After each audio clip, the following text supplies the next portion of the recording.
बिस्मिल्लाहिर्रहमानिर्रहीम। अस्सलाम वालेकुम। Welcome to my channel online Quran सीखें और मैं हूँ फातिमा हुसैन। आज हम सूरतुल बकरा की आयत नंबर 34 सीखेंगे तजवीज़ के साथ, तलफ़्फ़ुज़ के साथ और उसमें आने वाले तमाम तार कवायद के साथ, ताकि आप इसमें आने वाली तमाम गलतियों से बच सकें और आपको अच्छे तरीके से पढ़ना आ सके। तो अगर आप हमारे चैनल पर नए हैं तो हमें लाइक कीजिए, सब्सक्राइब कीजिए और बेल के बटन को दबाना ना भूलें, ताकि हमारी हर आने वाली नई वीडियो आप तक बआसानी पहुंच सके। सदका जारिया की नियत से, सवाब की नियत से शेयर किया कीजिए, ताकि हर कोई कुरान पाक में बड़ी या फिर छोटी गलती करने से बच सके और उसे पता हो कि कहाँ पर गुनाह होना है, कहाँ पर इख्फा होना है और कहाँ पर हम मद को कितना खींचेंगे। वो कुरान पाक में लहने खफ़ी और लहने जल्ली यानी बड़ी और छोटी गलतियों से बच सकें। शुरू करते हैं अल्लाह ताला के बाबरकत नाम से। औज़ु बिल्लाहि मिनश शैतानिर रजीम। बिस्मिल्लाहिर्रहमानिर्रहीम। अल्लाहुम्मा सल्ली अला मुहम्मद व अला आलि मुहम्मद।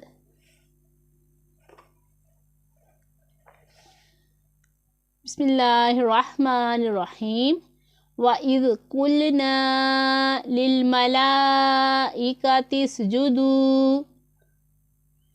वाइज़ में आपने देखना है कि ज़ाल में हमने सीटी की आवाज़ नहीं निकालनी। जैसे कि पिछली वीडियो में मैंने आपको बताया था कि कुरान पाक की तिलावत के दौरान अगर हम कोई भी गलती करते हैं, यानी हरफ को हरफ से बदल दें या फिर हरकत को हरकत से बदल दें, तो इससे लफ्ज़ का माना जो है वो चेंज हो जाता है।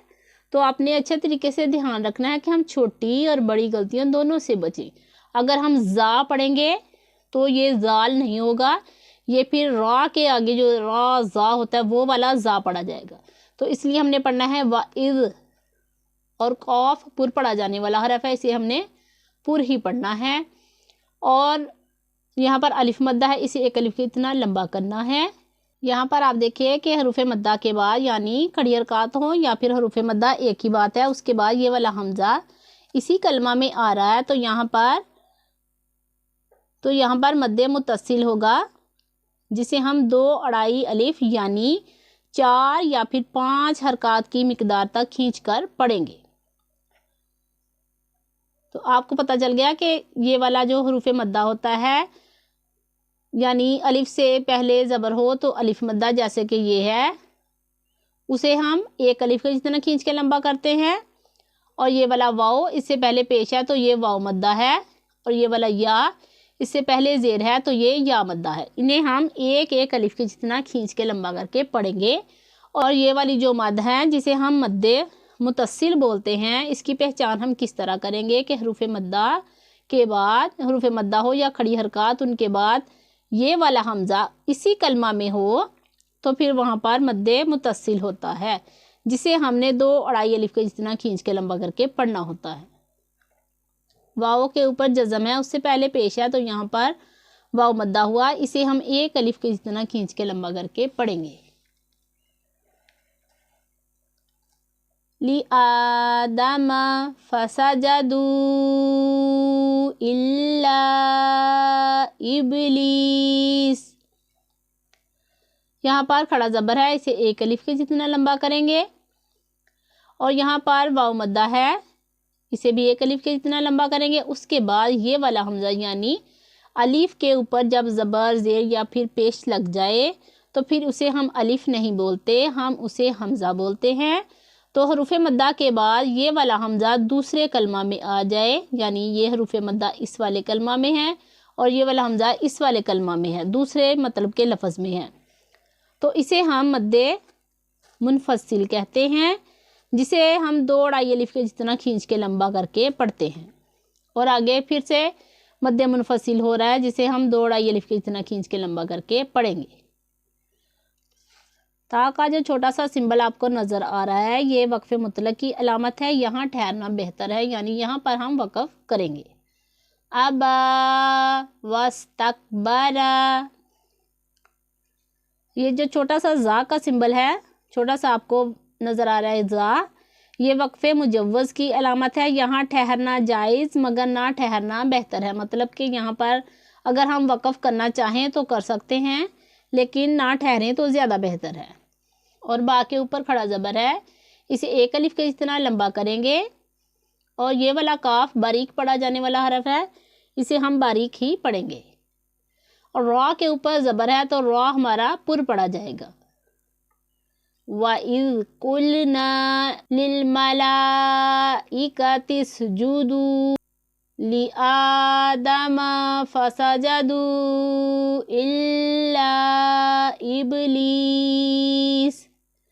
یہاں پر آپ دیکھیں کہ با کے اوپر جزم ہے تو با حروف قلقلہ میں سے ہے، تو انہیں ہم تھوڑا سا جماؤں کے ساتھ ادا کرتے ہیں حروف قلقلہ کو، جیسے ابلیس، ابا واستکبر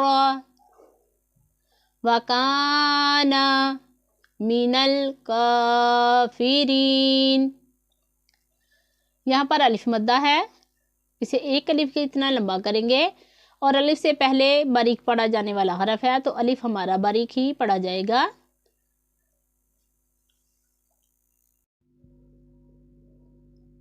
الکافرین، کاف کے اوپر کھڑا زبر ہے، اسے ایک الف کے جتنا لمبا کریں گے، اور یہاں پر یا مدہ ہے، اسے بھی ایک الف کے جتنا لمبا کریں گے۔ اس کے بعد سکون عارضی آ رہا ہے، یعنی وقف کی وجہ سے کسی حرف کو ہم ساکن کریں تو اسے ہم سکون عارضی بولتے ہیں۔ اس سے پہلے حروف مدہ ہو تو پھر وہاں پر مد عارض ہوتا ہے، تو اسے ہم 2، 4 یا پھر 6 حرکات کے جتنا کھینچ کر لمبا کر کے پڑھیں گے۔ بسم اللہ الرحمن الرحیم۔ وَإِذْ قُلْنَا لِلْمَلَائِكَةِ اسْجُدُوا لِآدَمَ فَسَجَدُوا إِلَّا إِبْلِيسَ أَبَى وَاسْتَكْبَرَ وَكَانَ مِنَ الْكَافِرِينَ۔ اب ہم اس کا ترجمہ کرتے ہیں۔ شروع اللہ کے نام سے جو بڑا مہربان نہایت رحم کرنے والا ہے۔ اور یاد کرو جب ہم نے فرشتوں کو حکم دیا کہ آدم کو سجدہ کرو تو سب نے سجدہ کیا سوائے ابلیس کے کہ منکر ہوا اور غرور کیا اور کافر ہو گیا۔ اللہ تعالیٰ سے دعا ہے کہ ہم نے جو کچھ پڑھا اس پر ہمیں عمل پیرا ہونے کی توفیق عطا فرمائے، اور اس میں ہم نے جو بھی چھوٹی بڑی غلطیاں کی ہیں اللہ تعالیٰ اپنی رحمت سے ہمیں معاف فرمائے، اور ہمیں اچھے طریقے سے قرآن پاک پڑھنے والا بنائے، اور قرآن کا قاری بنائے، اور 5 وقت کا نمازی بنائے، اور ہمارا خاتمہ ایمان پر کرے۔ اپنی دعاؤں میں یاد رکھیے، اپنا بہت سارا خیال رکھیے۔ اللہ حافظ۔